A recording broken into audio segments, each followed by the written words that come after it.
Between the maintainer and the airplane, this is not our natural habitat.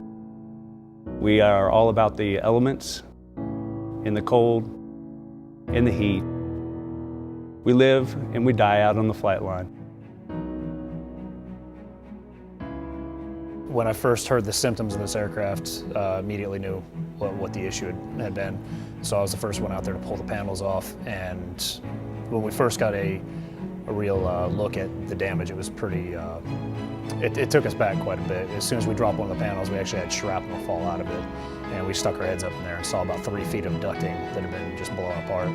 And that gave us the initial shock. And then after we got the leading edges off, we saw that the duct had actually been completely blown apart. And everything in that area was completely destroyed. We replaced about 3,500 feet of wiring, along with a handful of line replaceable units, a lot of cannon plugs and jacks. But yeah, everything in that area was replaced.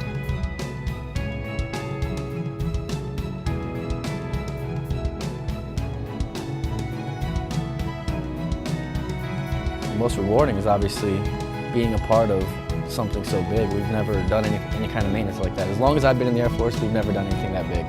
Just to see the aircraft go from grounded to pieces to airworthy within a couple months, stuff that we don't do ever. It's pretty rewarding and exciting, especially as a dedicated crew chief.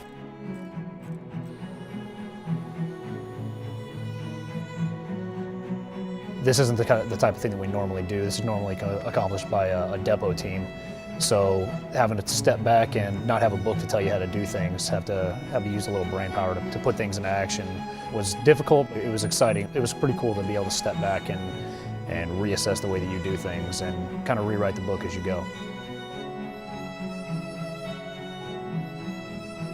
Spending every minute of every day with this aircraft for the last 2 months has really allowed me to see the little nits and pieces that I didn't see before that now. So yeah, it does bring you closer to the aircraft. It makes you actually care about it more. I mean, you've invested so much time in it, now it becomes your baby.